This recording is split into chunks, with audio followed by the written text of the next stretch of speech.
everybody. We're back with another episode of the Love Marriage Fantasy Podcast. I am your co-host, Anton Claiborne. I'm here with my with my co-host, my wife, Star Claiborne.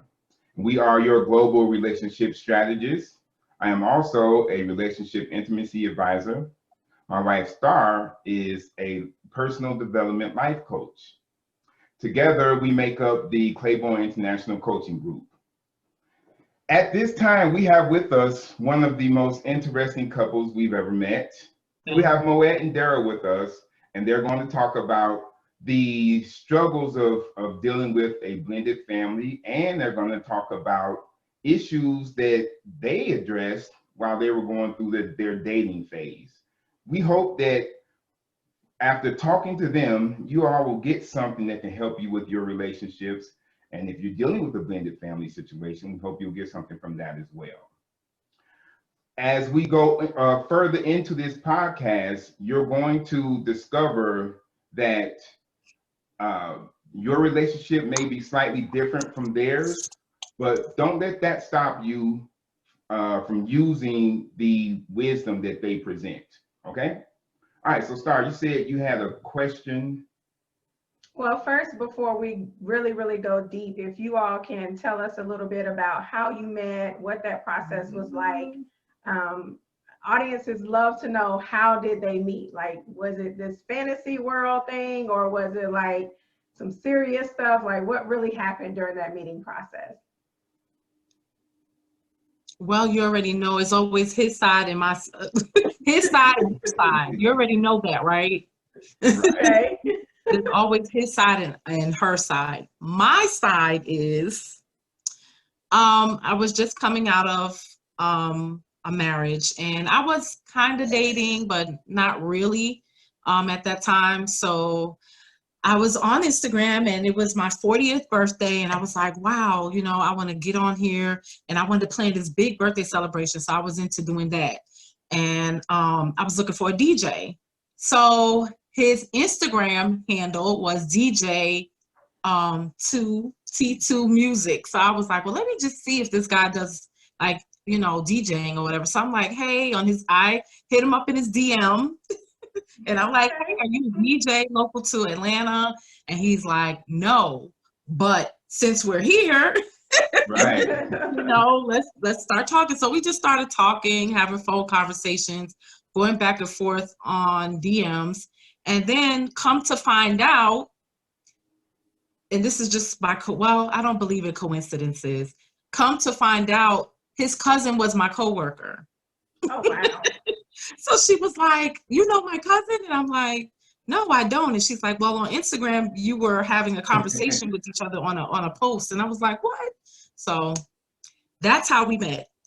Your side? What do you think? Is that accurate?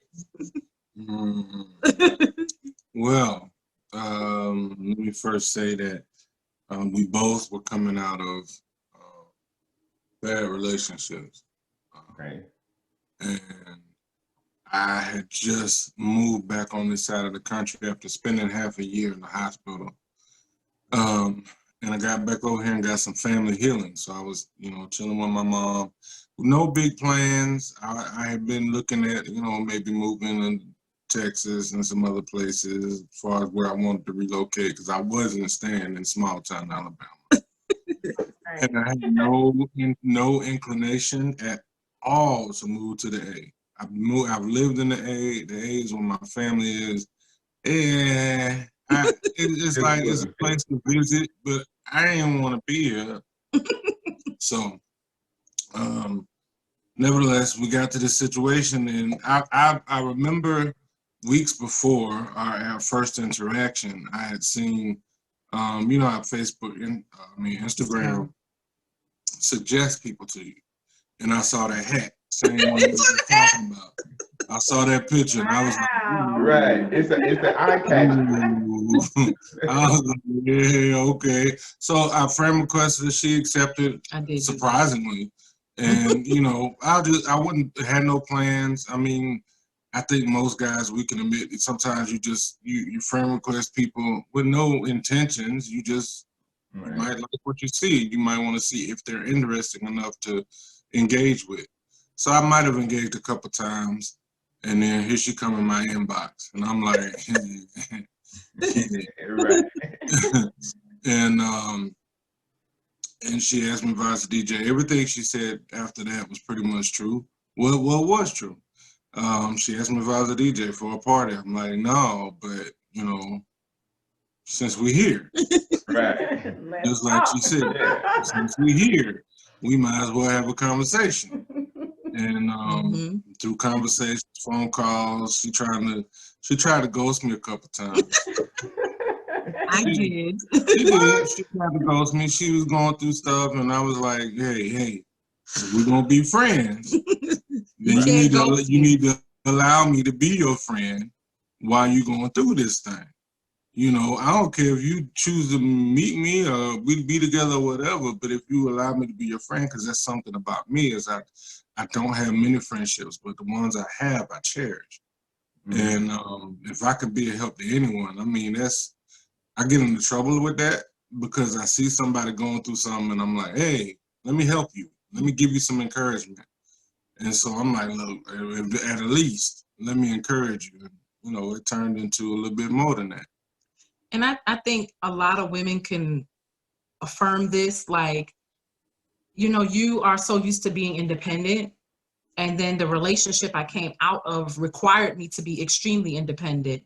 You know, I was literally pretty much married to myself, you know, so, you know, a lot of times I felt like I don't want to be a burden to this man. Like, I'm going through a lot right now, and I just don't want to even have a conversation with anyone or, you know, get on the phone. I'm that type of person. Like, if I can't say anything nice or be jipper and happy and bubbly, I'm not going to even get on the phone with you, because I don't want to bring you down. But then I realized that he, like the type of person he was like, no, you can come to me, you can trust me. So it really was a little bit of trust too, because I didn't, you know, I'm like really black or white. Either I'm going to be with, you know, I'm going to be all in and happy. Virgo.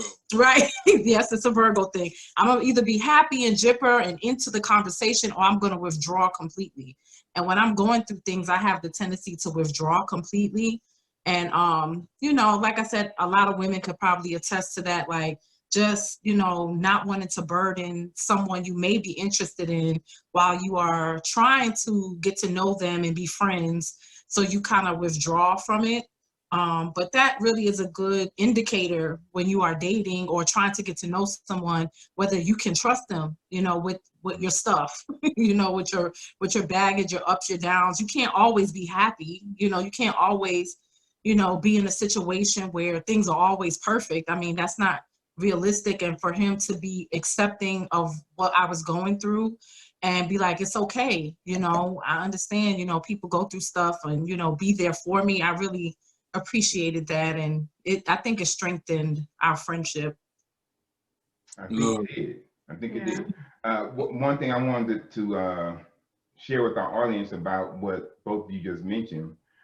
You guys, did you notice that Darrell extended his hand of friendship to Moet?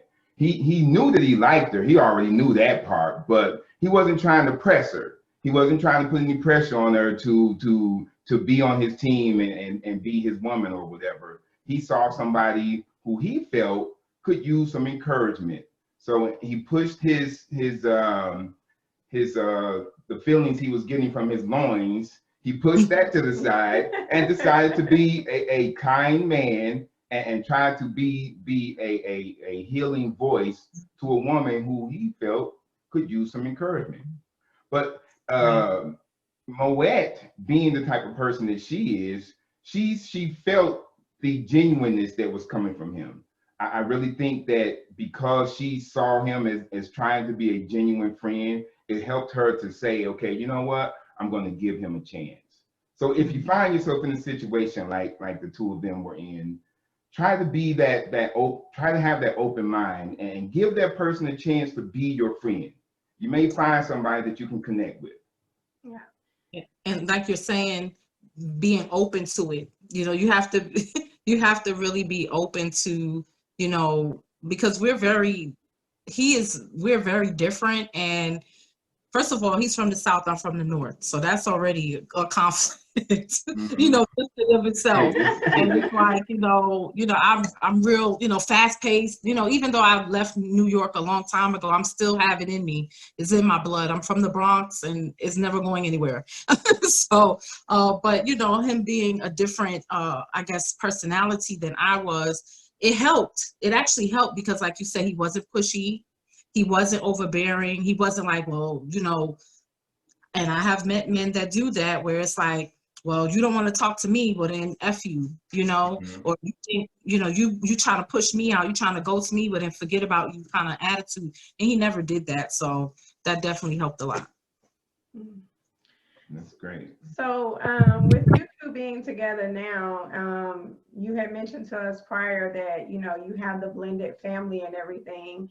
And I want you to first, because we know what you do and we appreciate you, but we really want you to talk about what's behind you, the Awesomely Included, what that is, and then kind of bridge that over into a little bit about your family structure with your children, and how the blended family structure is working for you all. Okay, well, I was a special education teacher first. I started in special education in 2003 or 4. That's when I first became a teacher.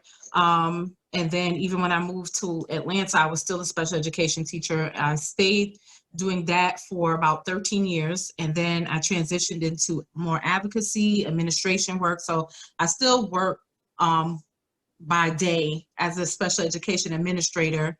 I'm a mom of children that experience, I like to call them differently able children. So I have 3 differently able children, and 2 are school age. My oldest is, she's an adult now, but I still have 2 school age children. And that drove my passion into working with and helping families, supporting them as my business as well as my career. So that's pretty much what Awesomely Included is. It's a consulting agency where I work with families, just helping them advocate and learn the school system. As we know, the school system could be challenging and very complicated. So I help through that navigation process of it. I think where it comes into play with the blended family, and again, I am not ever going to sit here and pretend we're perfect because we're not. Like, we've had a lot of challenges, ups and downs throughout the process of trying to, blend the family and make it cohesive. But I think we've done a pretty good job with the COVID crisis and homeschooling and, just one major thing I know that we did well with is making sure that my girls felt comfortable with everything that was going on, changes and, ups and downs that go on within our home. Just making sure that we stayed in communication with one another and understanding that, they have a voice, we have rules and structure and things like that, but they still have a voice within our whole family dynamics. Another great thing that we've done is we've stayed in family counseling. So that has helped a tremendous amount. Just helping the girls specifically, be able to talk about whatever they want to talk about with their counselor in confidence. But then we also do things at home that actually help them to open up and communicate about their feelings. And actually, Darrell was very instrumental in saying, well, let's have like this circle time where we could talk to the girls and let them talk about whatever it is that they want to talk about. And that it's a trusted circle that they know that whatever they say to us is not going to go any further. That's awesome. So that has helped a lot. Did you want to add anything with the circle? What about the circle? Why did you think of that idea?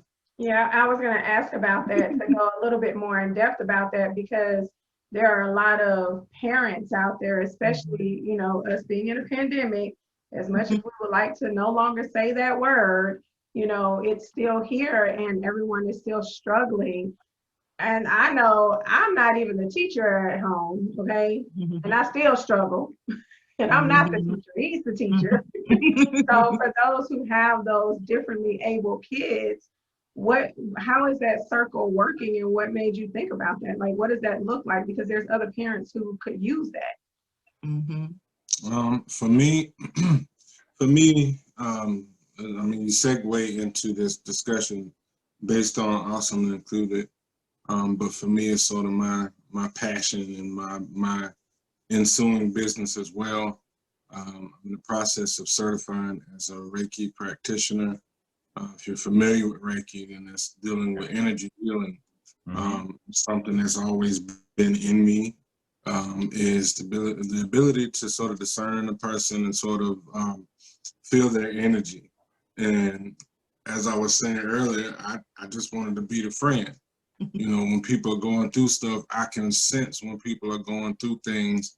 And I think I have an innate ability to help people heal.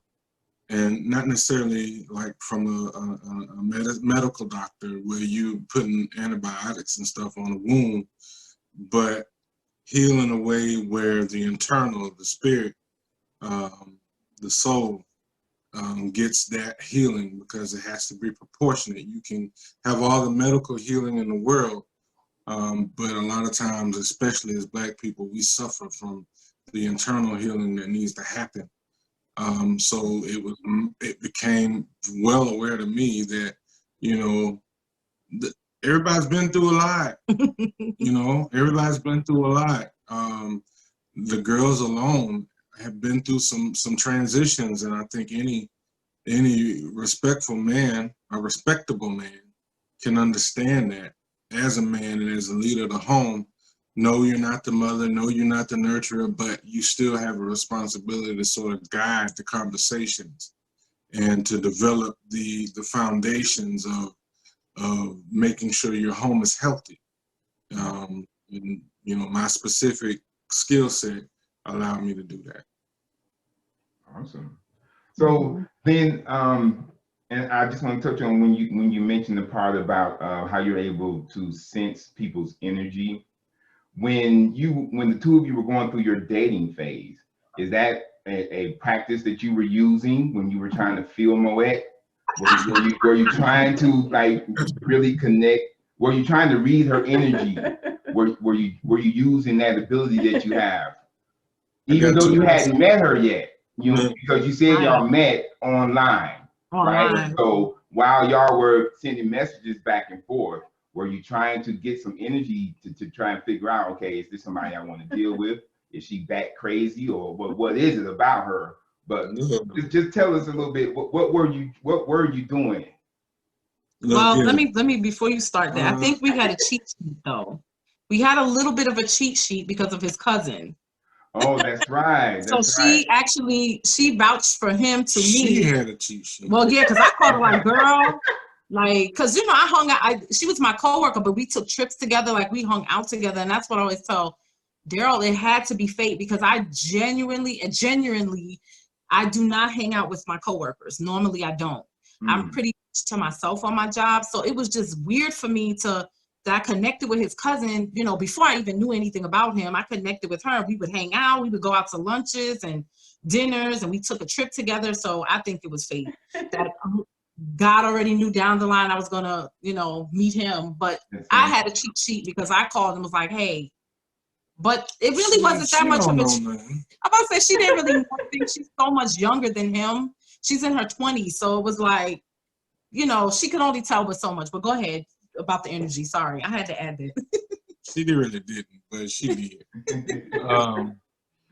I think to answer your question directly, yes, I did. Both of us are empaths, and we both came out of narcissistic relationships, meeting one another. So it was imperative to me as I was internally making a transition, because I come from being a Baptist minister, I've been a Pentecostal minister, so I come from a very rich religious history. But then I started making a transition to a more spiritual awareness, and it was important to me to not only look at the things that on the second dimension, but look past that second dimension and move to the third dimension, because I ain't doing this again. I ain't trying to invest. Look, investments are real, and as a man, my investment is real. You know, it don't always go the way you planned it. Sure, that's a fact, but my investments are real. So I wanted to make sure, and I took a lot of time listening to how she said stuff. One of the key things she said once that I told her once early on is her voice. There was a lot of caring in her voice, and eye magic. I call it eye magic. That's just my word. And it's not because she has light eyes, but in her eyes was what was medicine. It was an elixir of sorts that is very, very nurturing, and it's right on time. It was right on time. So yeah, I use energy to discern a little.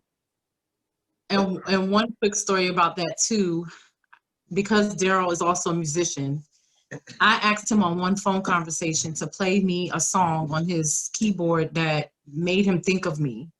Like, play me a song that if you had to, and this is before we met. So it was like, play me a song that, you know, gives you a vibe of me. And I almost cried. I really almost cried. It was such a beautiful melody. And I'm into music, even though I'm not, you know, I have no talent at all. I can't sing, I can't write music, I can't do anything, but I love music. So it really pierced my heart, because it was like, wow, like he really was able to connect with me over the phone. And I was just like, wow, okay, you know. It was an original, it wasn't anything I practiced. Right. And I told her from jump, I said, I'm going to do my best to play your melody, the melody of your voice and the melody of your heart and of your spirit put into one. And so what I played was what I discerned energetically. You know, it came out how it came out. Can't play it again. Right, I mean, it's it over. would be different. Right. We didn't record it or anything like that. We should have recorded it. That is Yeah. so nice. That is nice. So what we got was you allowed yourself to open up to Moet while you were playing this melody, right? Okay. Wow, that's awesome. Do you think that if you don't want to answer this is fine. But do you think if you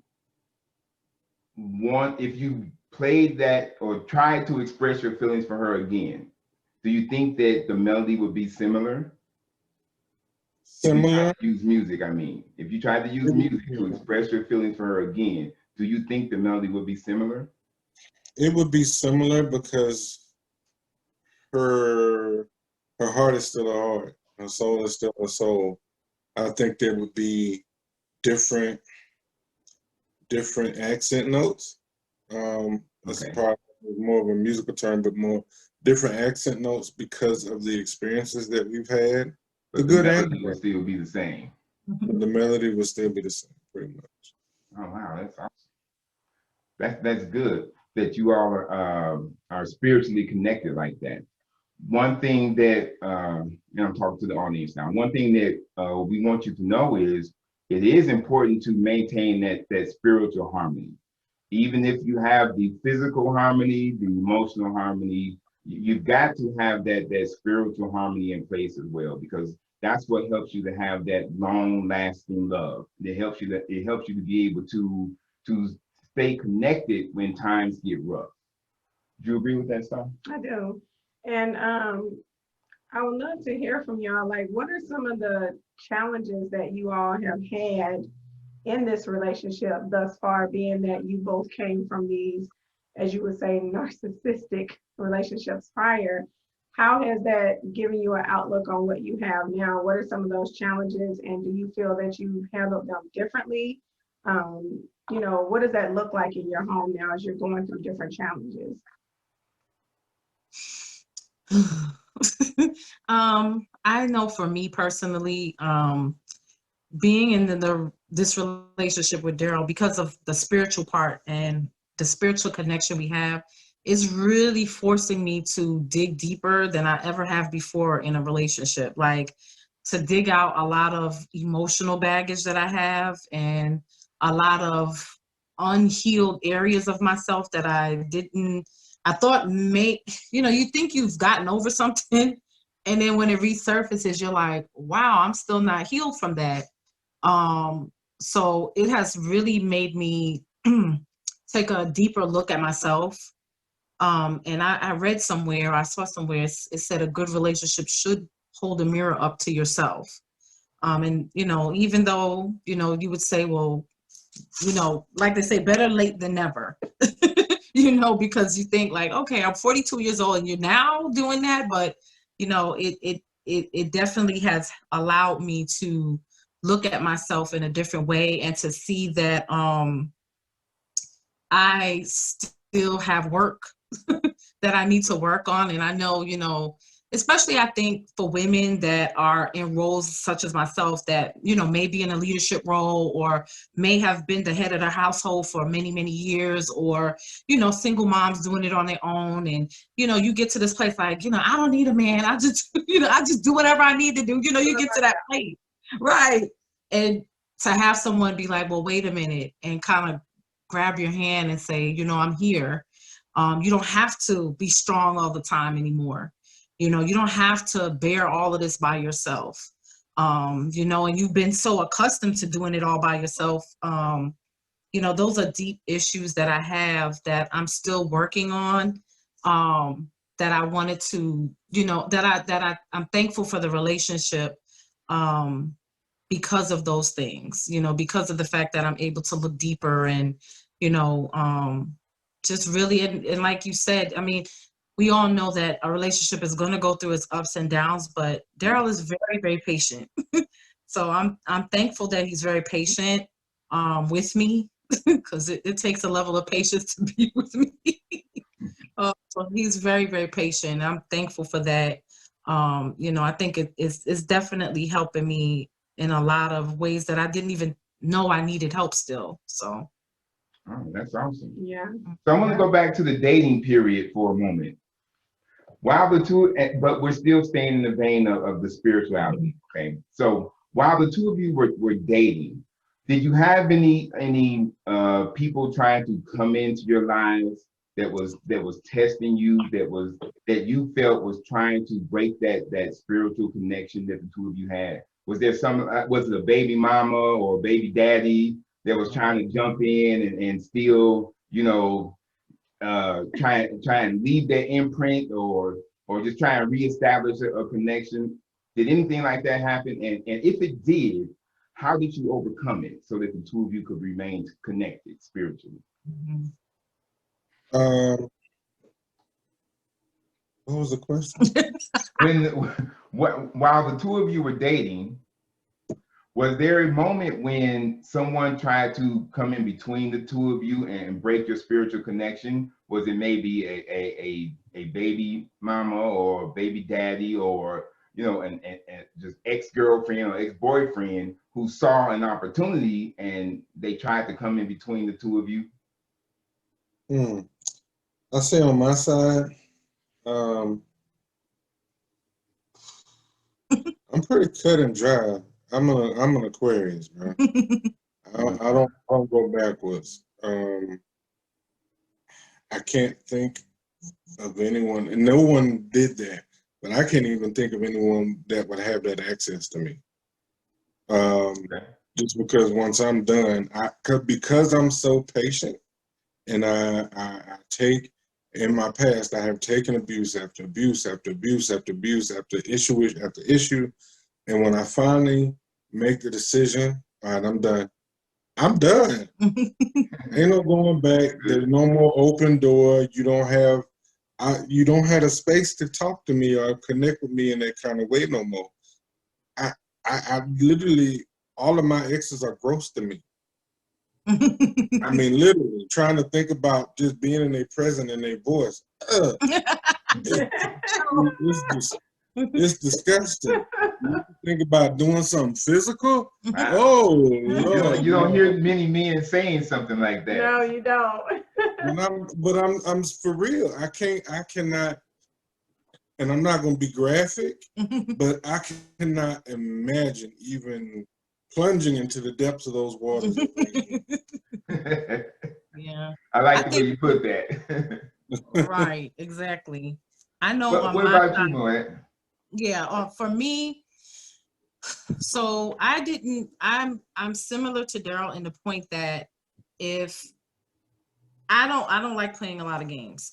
I'm pretty black and white. And I feel like this is how I feel. We going through enough. Like we going through enough just trying to make it from day to day. I'm going to try my hardest not to bring interference into anything else that's going on. You know, we have families and children and work and school, and I mean it's so much just dealing with that. I mean, to bring someone else into that, it becomes chaotic. And I've been there before, to where, you know, you've been in a relationship and then a third party enters and a fourth party enters and a fifth, and multiple parties enter into that relationship that you were not anticipating, or doors were left open, like Darrell said, you know, allowing other people access into your relationship is extremely dangerous.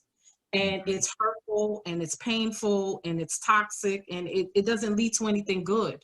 So if you know, and I understand there's all kind of temptation out here. I'm not, you know, I work with children, you know, that are in, you know, TikTok and OnlyFans pages and all of this stuff. I get it. You know, I understand that it's a lot of temptation, but I try my best just within my space. I try not to, you know, lead any men on to think that they have a chance, or flirt, or I try my best not to do those things, because I don't have time for it. Like I'm trying to run businesses and do all this other stuff. I just don't have time to, you know, extend myself any further than what I'm doing here with my partner.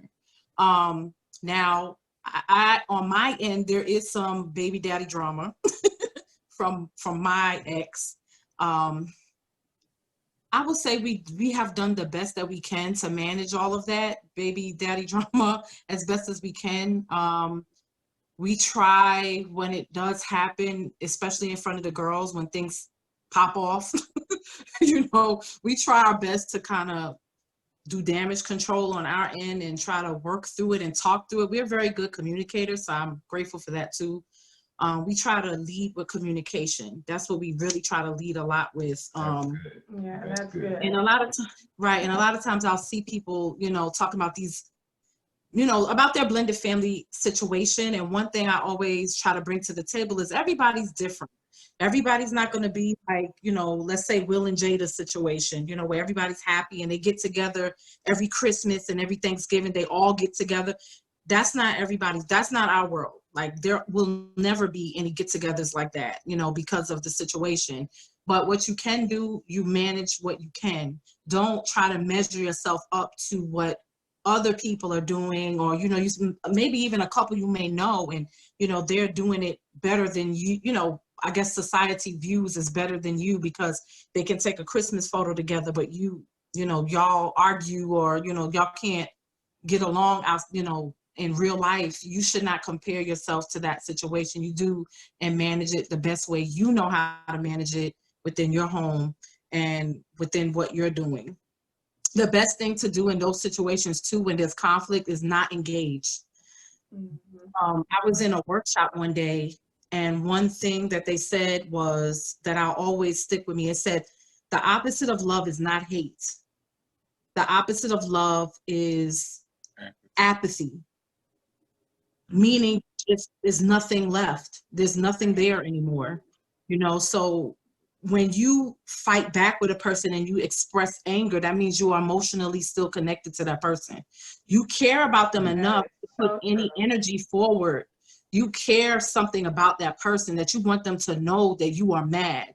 But when you have apathy, it's like, okay, you know, there's no expression or feeling that'll come forth because you're not emotionally driven or connected to that person anymore. So anybody that's in a situation where it's still contentious and it's still issues and drama, my advice would be to try to work toward apathy. Make apathy your goal. If you really are truly serious about this, because some people love the drama now. They love it. Yes, They thrive on that drama and they're going to do it for the rest of their life. But if you are truly serious about disconnecting from your ex, then you should be striving toward being, apathetic toward them, not mad. You should never be angry or mad toward them. You're not with them anymore. Your feelings are not connected to them anymore. So apathy would be the goal rather than being angry and causing more and more chaos and drama. Yeah, I think that's a good point. The whole disengage thing.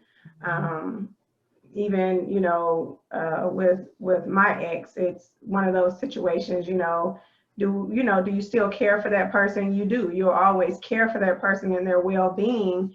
But when you just can't communicate like that, sometimes it's just like, okay, I'm just not going to engage in this. Like, I'm just going to be quiet, because that silence will really take both of you through some thought processes where you'll start seeing some things happen, and disengaging, I would agree, is one of the best ways to handle that. Right. It is. But it's not easy for everyone to do it.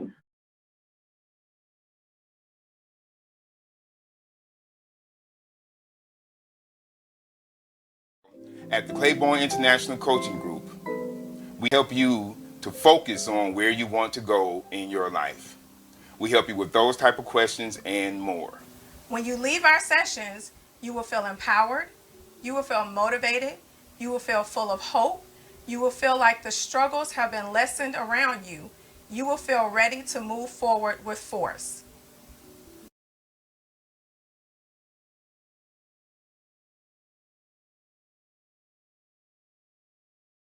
So can you give some tips to our audience on how you, first of all, how you're able to do it, and is it, some tips on how to make sure your spouse is supporting you while you're going through these issues with your ex. So that's a two-part thing. Yeah, I would say for me, staying in counseling helped me a lot. And I'll say even before I met Darrell, just being in counseling, because the drama didn't start when I met him. The drama was already, I was already in it, prior to meeting Darrell. So, I put myself in individual counseling just so I can have someone that, was unbiased, that would be able to give, me some counsel through the process. I think for me, just going inward more helped a lot instead of, and trust me, it's not easy. So I say that when I give this advice, I don't want to make it sound like it just, oh, it's so simple and girl, you could do, I don't want to make anybody think that. It takes a lot of work, journaling, prayer, crying, fasting, whatever you need to do to be able to kind of hold your peace, and disengage from that person. It is a challenge, and it takes time to go through, but the more inward you become and the more silent you become, and then there becomes a point where you realize, actually, this is not even about me. Like, you're putting something on me that it has nothing to do with me. It's all about that former partner not being able to manage whatever they need to manage. It's not about me, So as you begin to walk in that, to me, that helped me a lot to be like, okay, even though I'm getting this type of nasty response or these, whatever it is that's happening, this conflict that's happening, I have to just step back and not continue to agitate the situation further than it already is going into. And again, Darrell, with his patience, I think he has been very supportive during the time. And one thing I always will appreciate is he knows also how to, when he needs to step in it and when he doesn't need to say anything. That's very important, because if we're already in conflict and then you add a third party into that situation, your partner, and then he begins to go at it, it's never going to end. You're going to be in that situation forever. But he's very good at being like, okay, I'm here, but I can't, there's certain things, he knows his boundaries is what I should say. Like, I know where I can step in, where I shouldn't step. I don't know, maybe you can explain further, like, how do you know how to do that? I don't know how you know how to do that. Darrell, if you can, will you tell our audience, how do you recognize those moments when you should step in? I think that's the most important thing to know.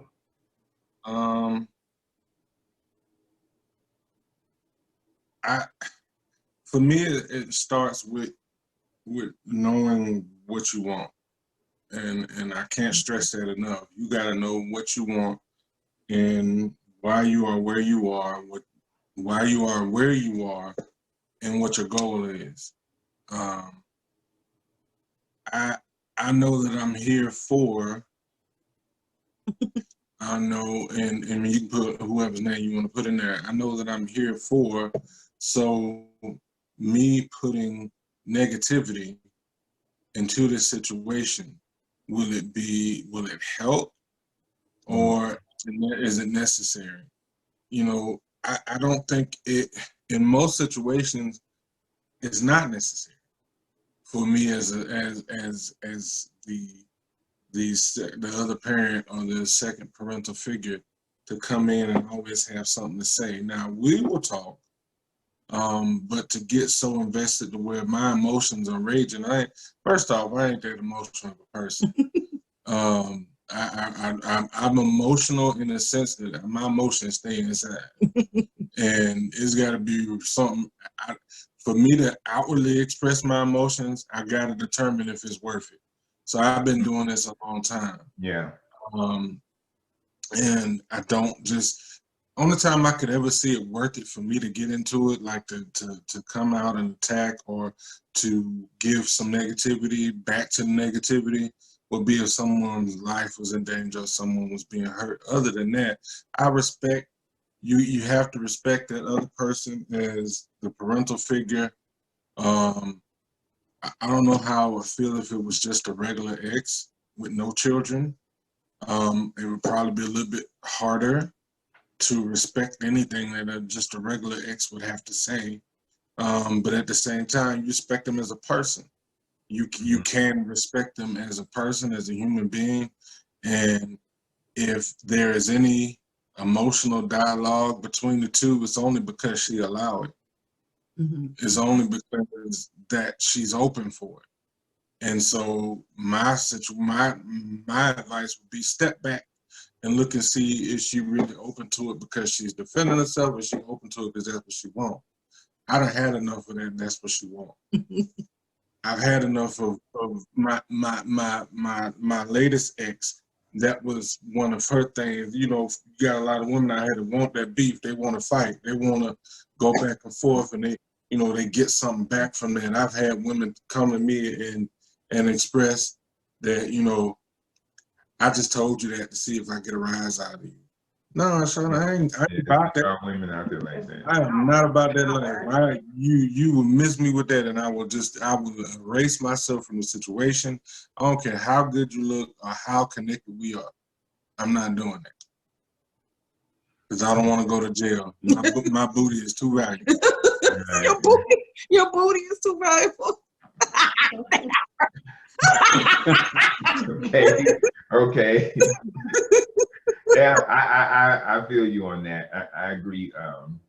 But you mentioned, man, you made some really good points. You mentioned that you don't try to feed into it, right? You don't try to, allow yourself to get pulled into it. Right? You try to make sure you focus on what you want. In saying that, are you saying you're making sure you want what's best for your mate and yourself, or are you focused on making sure what's best for your mate? Because there's a difference between the two when there's an altercation going on. Because if you're making sure what's best for you, you may say, well, this is not my business, I'm staying out of it. But if you're making sure what's best for her, you may say, well, that's my mate, and if she's going to be good, I mean, if I need her to be good for me, I got to figure out a way to step in so that I can defend her honor in some way, or maybe protect her if it becomes physical. So which of those are you doing? Is it? First off, thank you. But first off, I am thinking about myself. It's a dual response for me. Okay. I am thinking about myself because I know my anger level. Like, I don't have a 1 through 9. I'm either 0 or I'm 10. Okay. I'm either not fighting or I'm trying to rip your guts out through your nose. So I have to know that, because I don't have that switch, I have to look at myself and be like, all right, is it worth it? Is it worth it? Is it worth it? Once I determine that it's worth it, in this case, okay, let's say it's Moet. Yes, it's worth it. Now, how can I best assist her in this situation? Is it something that I have to verbally go out there and say, or is it something that I can talk to her about on her being able to better handle this conflict? Because see, because I've been in a relationship with a narcissist, and this is a little bit different than the norm, but when you're dealing with a narcissist, you have to understand that it's all a ploy, it's a game. And nothing's ever intentional, nothing's ever done that they really want you. It's all a ploy in the game. And for this particular situation, it's usually a ploy in the game to get her engaged. It's usually a ploy in the game to get her riled up. And it's like, I win. Ha ha, you hurt, you crying, you mad. And so my primary function is to get her to where she can see the situation for herself, because as a man, yeah, the woman is a nurturer, but see, men, sometimes we got to understand we have a heavy responsibility in grooming and help shaping our women sometimes, because they are emotional, they will respond. And as men, as the less emotional in most situations, we also got to be able to say, look, you can handle this a different way. You can look at it a different way. Let me offer you a different perspective so that next time you get in this situation, you won't have to react this way, and you understand what's really going on. So it's both of those, actually. Oh, I like what you said, Darrell, about men having a responsibility in that, because one of the things I always talk about is women and our emotions and trying to control our emotions. While we do have the major role in that, you know, we as women have to control our emotions and learn how to do that. I do feel as though when he steps in, you know, it does help me get a different perspective that I didn't see before, especially in situations that involve the other person, right? Because, you know, in our mind, we're like, what the fuck just happened? Like, this is bullshit. What the fuck? Why the fuck? You know, and it's like all this shit going on in our head. And sometimes we can't come down until we have another perspective on it, because in our mind as a woman, the only thing we're thinking about is the child. We ain't even thinking about all this other stuff. And in our mind, it's like, how and why could you even, and this ain't even about us. Right? This ain't even got nothing to do with us. You know, so I'm glad that you said that, because some men may miss that. And I want the men to know how important that is for us, because some women do like power and they get into that drama because they have a power trip. But there are women like us who we really just want the best for the kids, and we don't have time for the drama. We just want everything to be at peace. Like, where is that level at? And give us a different perspective so we can see something different, because we're angry, you know? Right. One last thing, it was a point in there that I did not address. When a man, and I say this about any man, it should be, I say this explicitly to the man and the women, if you are raising young men, it is any man's responsibility to fight for any woman's honor, in my opinion. If you are in the presence of that woman, it is your responsibility to fight for her honor. Damn grabbing the phone, damn trying to record it and be like, ooh, sis, ooh, dang, oh, nah, damn that. Any man, I don't care if it's the guy in the gas station, it's his responsibility as a man to step in and fight for this woman's honor. It could be somebody that just spat in your face. You still fight for that woman's honor. Because I'm so, ooh. See now, see when especially with Black women, I gotta speak where my heart is. Especially with Black women, too long have we sat by and allowed Black women's honor to be shitted on, you know. And sometimes we shit on it ourselves, but it's our responsibility, it's our duty, man. It's what we born to do, is to make sure that we defend a woman's honor. It ain't gotta be our women. It can just be any woman. You defend their honor. It ain't mean you got to go sleep with them, but you can defend their honor. No, you're fine. You're fine. That's good. That's good. It's good that you feel that way, because some people need to hear that. It's something. Your message is something that someone may hear, and it may change the way that they deal with women in the future. Right. So I'm glad you decided to continue expressing yourself. I do want to ask you though, because you mentioned the Reiki practice. Are you sharing your knowledge with your family? Are you teaching them the things that you're learning? Yes and no. Now you know I gotta ask you why if you're saying no. Why and why not? Yes, why and why? Okay, so yes, I do, but I do it like for Moet. I can be very specific to different things that I'm learning or different things that I'm doing, and we'll practice. And I'll talk to her about chakras, and I'll talk to her about all the different points, and we'll meditate, and I walk her through a Reiki meditation and cleansing your chakras and emptying out the different things, and I can talk to her about that. For the girls, I'm inching them into it, and why is because we have been making a transition that is less Christian. So the girls have been raised with Christianity. So I'm being tender in how I allow their exposure into something different, understanding, and I make sure I do it in a way that they understand that it's the same. Spiritually, it's the same. It just takes on different names. So I can't just go to them and just come with, you know, names of Reiki symbols and stuff, but I can address the principles and help them to take a moment to meditate and spin the meditation in a way that it's on their level for where they're at. Now, my goal, of course, yes, is to get them to a place where they understand chakras and they understand crystals and they understand all of these things that will help propel them spiritually. And it's not even a religious thing, but help propel them spiritually.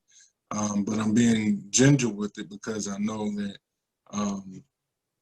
from being a religious person, I know how much energy and how much initiation and I ain't gonna say brainwashing, that's too harsh, but how much intent is put on the indoctrinating of that message. And sometimes when you go to something else, and we just the other day we had the same situation with the oldest. She was here and we were having a discussion. We went all around the world. We're talking about coronavirus, conspiracy theories and everything. And it got to a place where she was talking about the Bible, and the Bible said this, Bible said this. And so I was just breaking down to her. She was like, to her mom, she's like, but Mom, you taught me to be Christian. You taught me to this and this. And I was like, well, okay, so this is, as she's older, I can be like, look, you're making a shift. And it's not to eliminate what you learn or the premise. I told her explicitly, I said, Jesus came to fulfill the law. He didn't come to develop a new religion. And that's essentially what I'm saying spiritually. And, you know, a lot of people religiously are scared of this, but, you know, this is the reason why Christ came, in my opinion. And this is what I was expressing to her. And I don't know if you want to go down that road, but I just gave her some, I gave her the fulfillment of certain things that are in the Bible and likewise within spirituality. Okay. No, that's great. I Yeah. wanted you to go deeper into that because, as you mentioned, it's a man's role to stand up for a woman if he sees that it's a situation where she needs that assistance or she needs that support. He should step in and do whatever he can to try to protect her.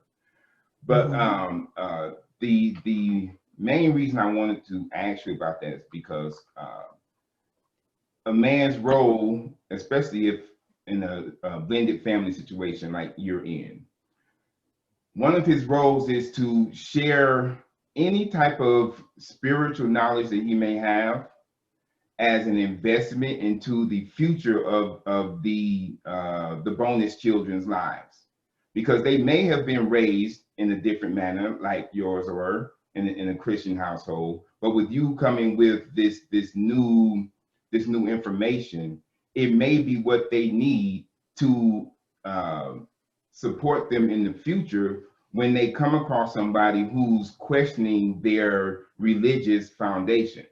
That information that you're sharing with her about the chakras and other spiritual matters, it may be what she needs in the future, because she may run across somebody who says, well, that Jesus stuff isn't real anyway. But then she'll be able to fall back on what you've told her and say, okay, well, I don't know what you mean by it's not real, but I know that from what I was told, Jesus came to do this, and this is how that what he came to do compares to these other spiritual matters that I've learned. But I think if we have more men who understand that their responsibility is to support the spiritual growth of their bonus children, we'll have more men standing up to protect the women, not only physically but spiritually as well. So I'm glad you shared your message. We had a conversation. I'm glad you mentioned that too. We were having a conversation just the other day, and Mo had asked me, said, "Do you think that a lot of men are spiritual?" And I'm like, "No." And she was like, "Why?" I think she didn't see that. That was her vantage point, is that she didn't really see a lot of men that were not spiritual. And this could be religious. It could be within religion, but in my opinion, I don't see that. I don't see it. Not to say that there aren't men that are spiritual. I think that is part of the problem, is that the heads, the proverbial heads of the house, the men of the house, are missing that grounding themselves. So in a lot of situations, they're not able to pass anything on. Maybe some street knowledge, but definitely nothing that's grounding and spiritual, and that can help propel a child or a spouse or a family in situations where they need that grounding themselves. And you can't teach nobody how to ground and you're not grounded. And a lot of times the capitalistic patriarchal system that we have in this country has made it so that there is less and less of a need for a man to be grounded. You just do what you want to do. You know, you want to misuse and be a womanizer, do it. Ain't nobody gonna stop you. This is the social norm. That's why we have OnlyFans and a lot of these women out here making money, because women are aren't viewed as the precious things that they are. Not to say you got to love every woman, but they're not viewed in that, with that preciousness. They're viewed as an object, piece of meat, something to help me get my rocks off. You know, so why would I be grounded? And the norm here in America, I would say, is that men aren't grounded. Mm-hmm. Okay. Yeah. So let me touch on that a little bit, because there are, well, I would agree. Let me say I agree with you. There are a lot of men who are not grounded. And there are a lot of men who are in blended families like you're in. Being that, well, you seem to be a grounded man, okay? Would you share with our audience how you deal with, and again, this may be one of those questions you may not want to answer, but I think it would help our audience. being that you are a grounded man and you're in a household full of young girls, how do you do you prefer stepfather or what? Just I don't know. They just call me Mr. D. okay. So let's just use stepfather for now. That's not So, true. My oldest daughter, who's 22 years old, calls him her stepfather. Stepfather. Okay, so you as the stepfather, how do you address sexual issues with your bonus children? You being the grounded man that you are, and knowing that our current society supports sexual predators. We know this. We see it all over the media. Knowing that our society supports sexual predators in many different ways, how do you share your spiritual knowledge with your girls in a manner to help them prepare for their adulthood? And the other part to that, how do the two of you, as the parents, decide what will be shared concerning, their sexual well-being? Well, let me start by saying both of my children have a disability or a different ability.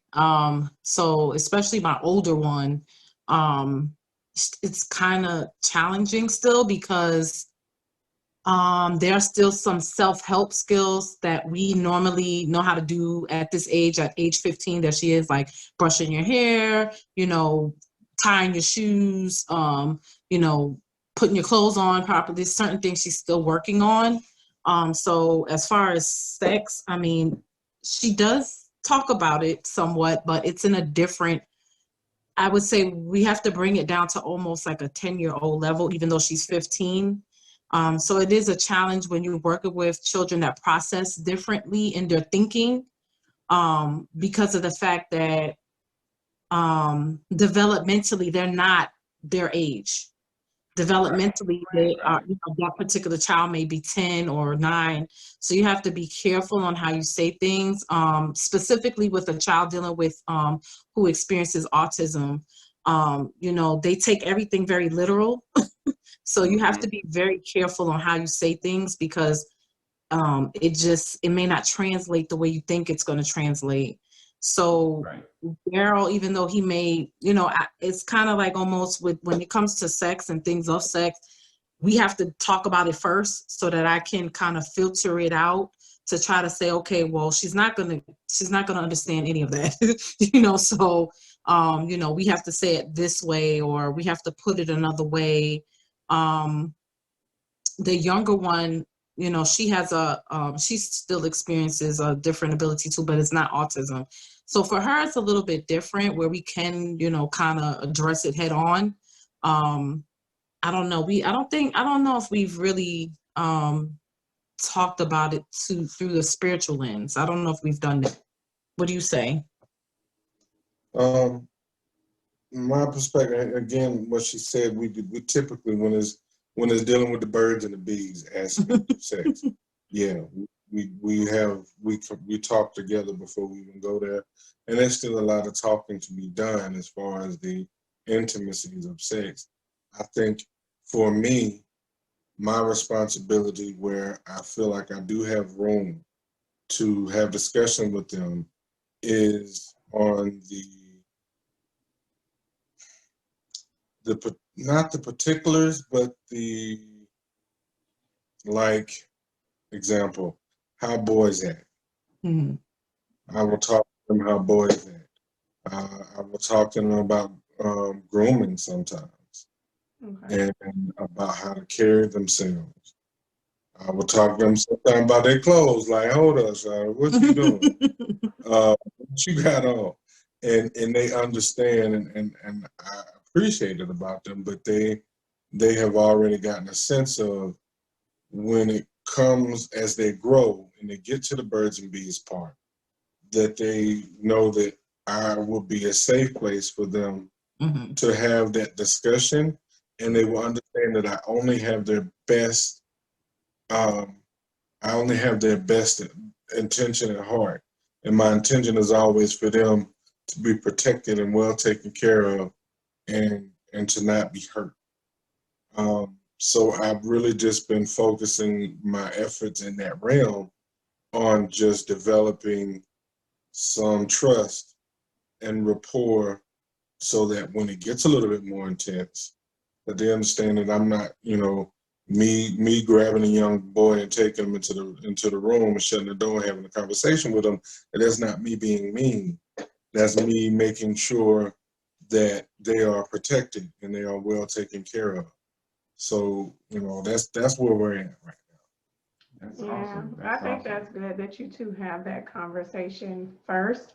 And I really think that's good for any relationship, but especially with those who are differently able, because with that, you have to, like you said, be able to filter out what you think, and depending on where that child's level of understanding lies, I think that's super important. I do. It is. It is.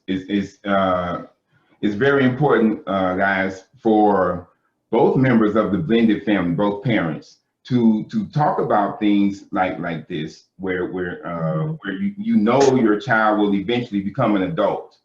You at some point, the two parents have to come together and say, okay, how are we going to address these type of issues? How are we going to address when our daughter is ready to have a boyfriend? How are we going to address when our son is ready to have a girlfriend?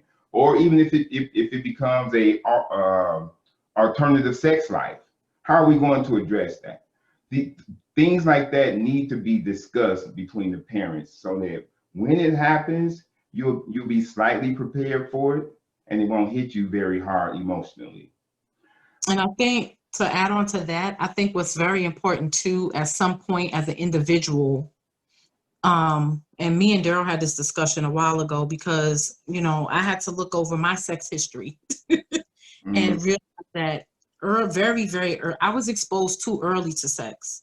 Okay. And it wasn't by anyone, I wouldn't say doing anything like molestation or anything like that, but my father and his pornography habits. I was exposed to sex at like 5. I remember at 5. So at 5 and 6 and 7. So I had to look at my history with sex and sexual relations to better understand what I did not want for my children. And I think sometimes as parents, we don't take a step back ever to be like, okay, do I even have a healthy mindset about sex? Right. Do I even think of it in the proper way it should be looked at? Because you've been functioning in that dysfunction for so many years, you don't really realize it's dysfunctional the way you are doing, even if you choose an alternate lifestyle, or, you're gay, or, whatever sexual choices or preferences you choose. That's not what I'm talking about. I'm speaking more on, it wasn't, like I said, at 5 years old, no 5-year-old should be exposed to pornographic material at 5 and 6 and 7 and so forth. And you don't think about that later on, and how it impacts you as a teenager, how it impacts you even when you, developed into got married or anything else. You don't realize that carried over into that and spilled over into other areas of your life, because you were exposed to something too early. Or exposed to something inappropriately. No one said anything to me. I just was watching this action, and I was like, oh, okay, well then that must be what I need to do. And no one told me otherwise, like, no, that this is what this is what sexual relationships look like in real life, because we all know pornography is not real life. So no one explained to me what it's supposed to look like in real life. And then I just, continued on with the dysfunction. So I think as a parent, you definitely have to take a step back at some point in your life and look over when, what was the conversations that happened for you? Are you even in a place to discuss sex with anyone? Are you able to do that? Dealing with people that I know personally that have been molested, let's say, they talk about the fact that when they had children, a lot of those things started coming out that they didn't realize were going to come out. And feelings and emotions, and they had to, either go to therapy or counseling, or some sort of healing had to take place about their sexual dysfunction that they grew up in. How are they ever going to teach, anything to their children if they didn't know properly. They were introduced improperly to how sexual relationships, respectful, consensual sexual relations go on between two people. Right. Yeah. But I do want to add to this, to what you were just saying, Moet, just for our audience. If you find that you are in that situation where Moet mentioned, where you were sexually molested as a child, but now you're having children, and those feelings are starting to resurface, it's okay for you to talk to someone. It's okay for you to go out and get some counseling, but do something. Don't struggle with it on your own, because while you're struggling with it, you will be affecting your children. Your struggles will affect your children emotionally, because you won't be there mentally.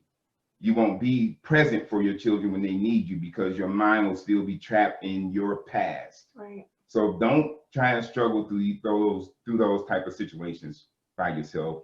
Go and seek some help. And it'll make a big difference. and like you just said, I was going to add on to that, because I didn't even think about that, but my mom had been molested several times and raped, like by a stranger. Like, sometimes we have, molestation is by a person you may know in the family, but that happened to her, as well as she was dragged into a building and robbed and raped. And she never went to any counseling, anything. She never did anything to deal with that. And then here I came along after all of that. I came along, and again, it just perpetuated the dysfunction, because I remember, even like I said, as early as 5 and 6, watching porn, and my mom beating me each time that she caught me doing it. But there was never, even at 5 and 6 and 7 and 8 and 9, and all the years that she caught me watching the porn, she never talked to me about anything. She never said anything, but it's probably due to her mind not being able to talk about that. Like, that's very painful to have to go through that. And she never went to counseling, or never, especially that generation that my mom came from. You don't talk about that kind of stuff. You don't tell anybody anything. You never discuss it with anyone. Actually, I was an adult when my mom told me all these things happened to her. So she never really talked about it with anyone, that, that these things happened to her. So.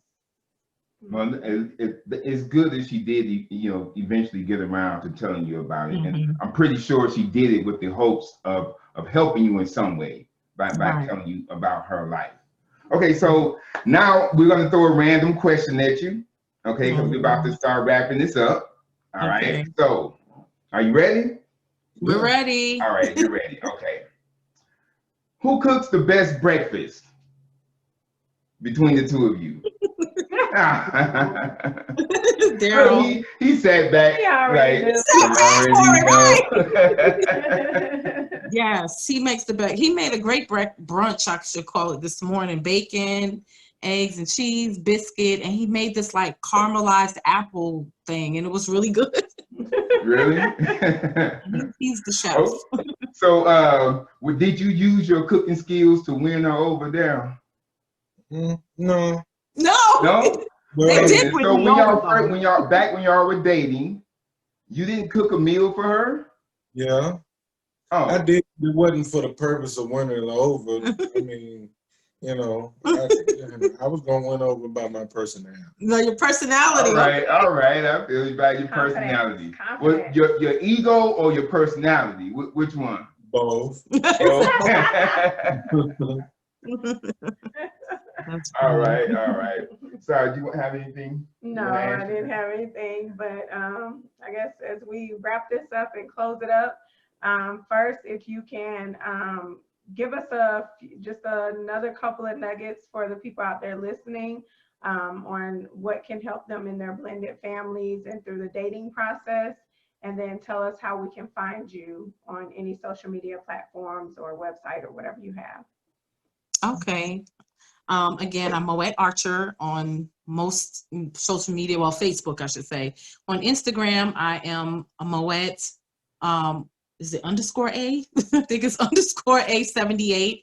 My business is awesomely_INCLD, which is awesomely is spelled AU, not AW, E. So it's awesomely AUSOMELY_INCLD. I work with special needs families. What I like to say differently abled families, as a coordinator, an advocate, a peer, a parent, peer mentor. One nugget that I would just drop out there is with education in concern, in relation to COVID and what we're going through, we'll get through this. Just continue to, keep communication open between your teachers and yourself, your kids, and take care of your mental health definitely while we, navigate all of these things that we're going through within this pandemic. Awesome. And Darrell, do you have any ventures that you want to throw out there and ways that we can find you? And what nuggets do you have to share? Of course. So, downtown on Facebook, you probably won't find me, it's 1,000 of us. But on Instagram, it's DJ T2 Music and DJ T2 Cooks and DJ T2 Media. But that is DJ T2. As we're talking here, I produce music. I do a lot of digital media, network, digital marketing, and the Reiki practice will be opening soon. I'm almost to the point of being certified, so we'll be doing some things there. But check out my social media. I am rearranging, and I love to meet new people. But other than that, I definitely want to say to people that are dating, know yourself first and be sincere to yourself first. Guys, if you're dating just for sex, then just date for sex. That's cool. There's plenty of people out here that want to do that. And you will never have especially in Atlanta, you will never have a lack of pussy. But if you are dating and you really want someone special in your life, then you got to really be truthful with yourself and take the time and to be the best version of you can be. And I'm not saying you got to have everything together, because I didn't. We don't. And I think that's probably one of the largest misnomers in society, is that you got to have everything together and come into it with everything. No, you don't have to. You just got to be with the right person. Right. Take the time to get to know that person. Be a gentleman. Find out about it. Make that investment, and understand that investment, just like Bitcoin, is not going to come back all at once. You're not going to get that. Sometimes you may get that whopper, in the first month or so. But all in all, you're looking for the long game. You're making that investment for the long game. And blended families, last little nugget, I would say, especially for men, and you have girls, it's hard, man. Just be patient, because you're dealing with a lot of estrogen. And if you are a man it's not that much. Yeah, okay. But if you're a man like me and you respect women, which hopefully you are, it gets sticky sometimes, man. You're dealing with young girls, and you want to do the right thing, and you want to make sure that you say the right things, and nothing that you do comes out as you being creepy or you being that guy that women are all afraid of. They bring somebody into their home, and the first thing they're afraid of, if they got girls, is he gonna be a dude that's gonna mess with my girls? If you do, I'm gonna kill him. Don't be that guy. Keep your communication open always, and women desire that from a man. Don't get a man just because he look good, he got money, he can help you out. Find that person that offers you a well-rounded, balanced package. Someone that don't look half bad. He give you some good sex, but more than anything, he can be a father in your home. And that is the most important thing, because see, that's going to carry you for a lifetime. And that's my nugget. Awesome. All right. That was awesome. So We're glad. It was good to have you here. I'm glad you decided to come in and do this. You all shared some really good information. I think that our audience will enjoy listening to this, especially the things about the blended family. I really think that that's something that they're not going to find anywhere else. So I thank you for coming in and being honest with your answers to the questions. Thank you. Thank you. for inviting us. Sure, we'd love to have you back if you're willing to come back. Oh, you know Yeah, we we come coming back. That's back up here. Yeah, because I would love for you, Darrell, to come back and talk about your studies. For sure. A lot of the African American community doesn't know about the Reiki practice. Mm-hmm. So I think if Yeah. you could come back in and share some of that, that would be awesome. For sure. You'll be able to tell them how you're sharing it with your family as well. Okay. All right, Mhm. we'll take you up on that. All right, everybody, thanks for listening. And we hope that you've gotten something from this. We hope that we have said something that helps you. We will talk to you next time.